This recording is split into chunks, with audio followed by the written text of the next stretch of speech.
Welcome back. So today we're gonna be talking about in-day ranges or in-day cycles, meaning we are ideally within consolidations within way smaller ranges or way smaller quarters. For example, as you can see, the whole entire session of London, right? London begins at midnight, New York time, right there, right? Going all the way to 6, right? Has not ended as of yet, but that is where we are at. The high and the low has not been swept, right? So ideally, this is an in day session or it's an in quarter range, meaning the relations of time in regards to price from a volume distribution perspective, right, is that big ranges, right? Big ranges react off big ranges, right? So Q2 is always going to be reacting off liquidity areas, right? Specific liquidity areas are the highs and lows of the previous quarter cycle, right? And then within Q2, there are quarters within quarters, right? I think I'm gonna make them just all white, right? Like this. And these quarters are doing the exact same thing. They are reacting off the previous liquidity range highs and lows. Right? So when you have price action, right? Basically, what price does in correlations to time ranges or time quarter ranges is that if price is not going to be right reacting off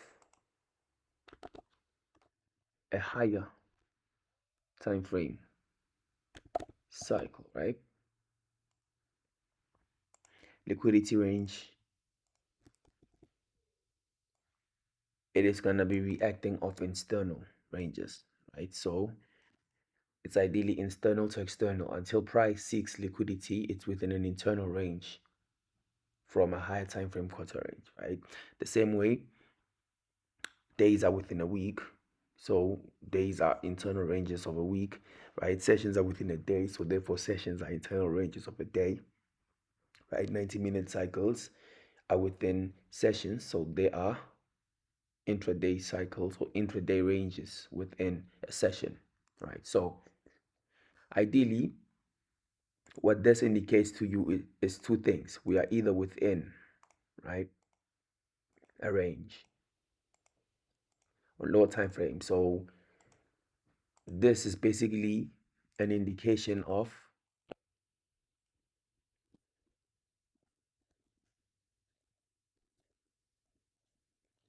time distortion, right?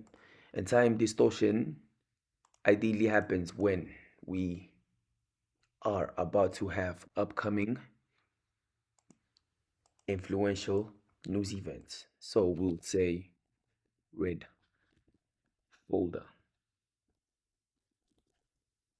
events, right? Red folder, red event, right? So that is ideally when you're most likely to be facing consolidation. So this happens across days, weeks, and even microcycles, more often than not within microcycles, right? But now, how do you combat this, right? Ideally, it's simple. You just need to change your perspective and utilize quarters based on a micro level, meaning now you are treating the larger ranges, the in-day close ranges, as a very high time frame objective, meaning you are trading within them using data points within the ranges, right, to target higher time frame highs and lows of cycles, meaning you're using intraday price action, intraday quarters, right, intraday cycles as key factors or key sessions to drive price to a specific direction, which in this case can be price specifically drawing to, let's do it like this,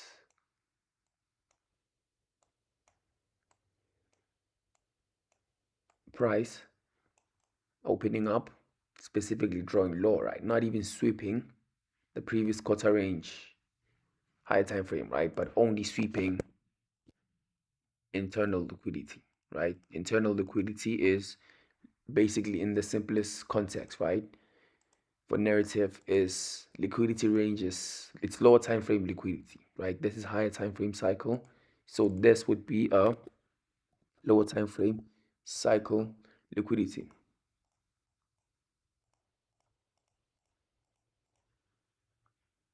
That is not as visible as I would like.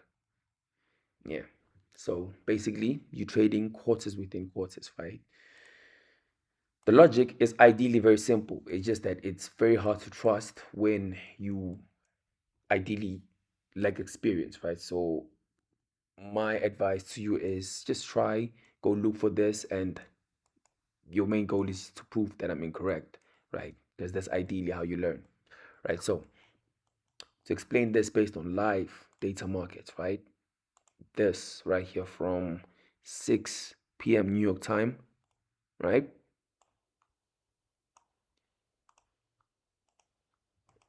This is a higher time frame cycle, right? And then the one we're in right now, it too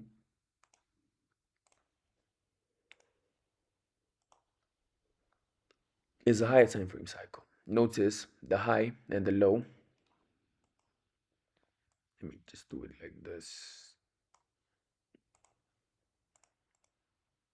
Okay.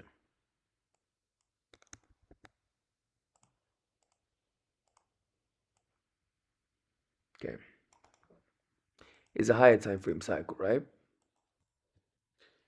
The only way you can trade within these fluctuations, right, is when price is not swept. Price is opened, right? The whole entire quarter is open within the range and is not swept liquidity, right? This liquidity ranges are ideally your second stages of interest, meaning they are your points of interest. And how you combat this is the fact that you need to divide the specific range into quarters, right? The range from midnight to 6 a.m. If this was New York, this would be London. Exact same thing. Price is fractal, right? It's happening even across this minor fluctuations. It's happening everywhere, right?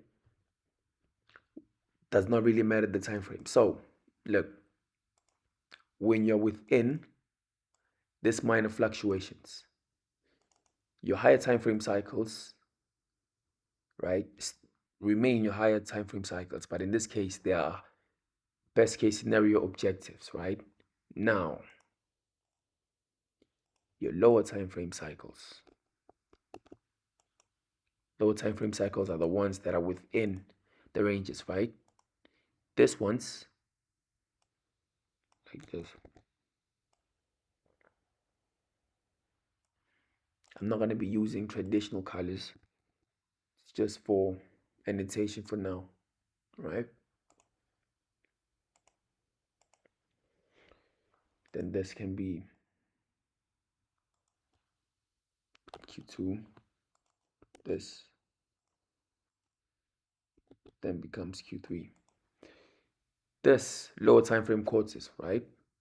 They now become your higher time frame, meaning now this one's when you're trading within Q2, you only need to ideally be using Q1's range for liquidity, right?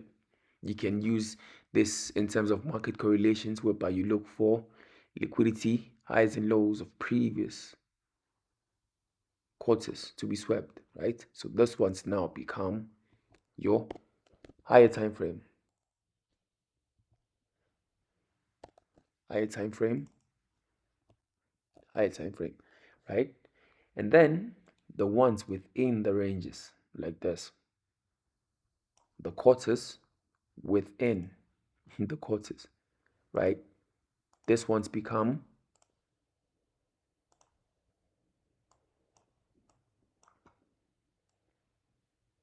your lower time frame. It's not gonna be perfect, but it's fine. Like this. Does not have to be perfect, but this one's ideally become your lower time frame.